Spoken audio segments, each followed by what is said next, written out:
Les amis, bienvenue sur cette vidéo. Ça fait longtemps qu'on s'est pas vu, ça fait longtemps qu'on n'a pas fait de déballage d'iPhone. L'année dernière, quand j'avais acheté le 15 Pro, je n'avais pas fait de déballage. J'ai pas suivi la tradition de chaque année où dès que j'achetais un iPhone, je faisais un déballage. Mais cette fois-ci, je me rattrape. On a le 16 Pro qui est dans la boîte. On va pouvoir faire le déballage aujourd'hui. Dès que les précommandes se sont ouvertes, à la première minute, j'ai sauté, j'ai payé et comme ça, j'ai pu le recevoir une semaine après.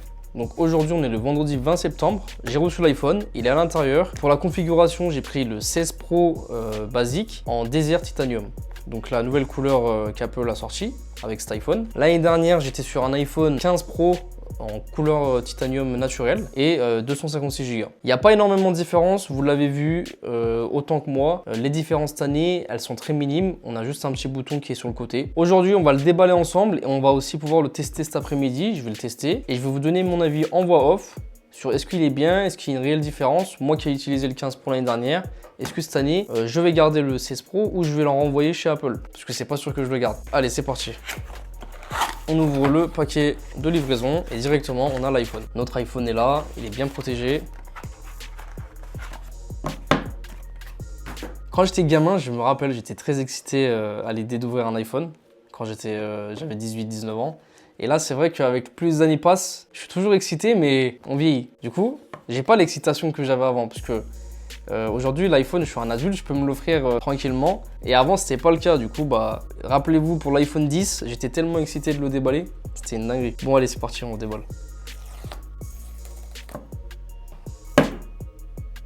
Waouh, l'iPhone est vraiment super beau. La couleur est incroyable. C'est une couleur dorée. J'ai l'impression que c'est le même doré qu'on avait sur l'iPhone 10S Max en doré champagne. C'est un doré vraiment très léger, mais incroyable. Et le titanium, il est poli d'une différente façon. La manière dont le titanium a été poli est différente du 15 Pro. Là, je le remarque direct. On n'a pas ces petites lignes qu'on avait. Waouh. Et c'est vrai qu'il est un peu plus grand. Il est très légèrement plus grand. On va le mettre de côté, l'iPhone.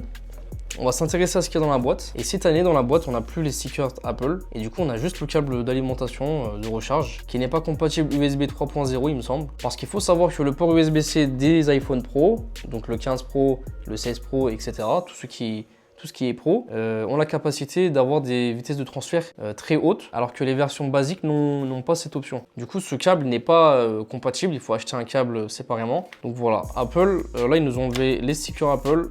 Donc on a juste ça. Après, voilà, ils font des petites économies par-ci par-là. Donc c'est parti, on va enlever le petit blister. On va voir l'écran. Parce que l'écran est un petit peu plus grand. Les bordures sont plus fines. Allez, c'est parti. Waouh. Ça fait toujours le même effet quand tu déballes un iPhone. Du coup là, on voit sur la tranche droite le nouveau bouton Caméra Control. Le bouton est fait à base de verre. Il est cliquable et il est tactile. On va tester ça après. Ce qu'on va faire, c'est qu'on va démarrer l'iPhone. C'est parti, on le démarre. La pomme s'affiche.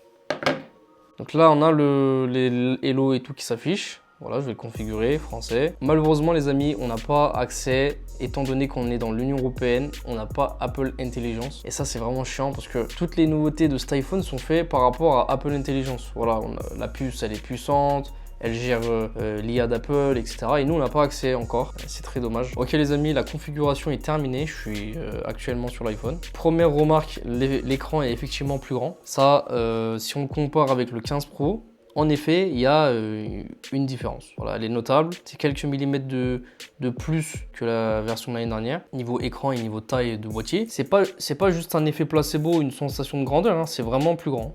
L'iPhone dans la main est un peu plus grand aussi, ça on le ressent. Pour atteindre le haut de l'iPhone, ouais, on va plus galérer quoi. Nous, ce qui nous intéresse, là, c'est le nouveau bouton qu'ils ont mis sur le boîtier qui permet de prendre des photos. Donc quand on clique dessus, on a l'appareil photo qui s'ouvre. Voilà. Donc quand on clique dessus, là, une fois, ça prend des photos et ensuite, vous voyez, ça zoome et ça dézoome. Du coup, voilà, en fait, ça sert juste à zoomer, à dézoomer. On va pouvoir le tester, mais du coup, on peut accéder à un menu qui est proprement dédié à ce bouton. Il a le mérite d'être là. Les nouveautés cette année, c'est juste la taille qui change, le bouton qui a été ajouté, le processeur qui est plus puissant que la version précédente. Et c'est vrai qu'on a atteint aujourd'hui la limite. Ils ont fait les meilleurs écrans, ils ont fait les meilleures caméras. On a du 48 mégapixels. Ils ont fait plein de choses comme ça et maintenant, les petites modifications comme le bouton, etc., ça fait que c'est dans les nouveautés. Et avant, on avait des iPhones qui révolutionnaient le marché.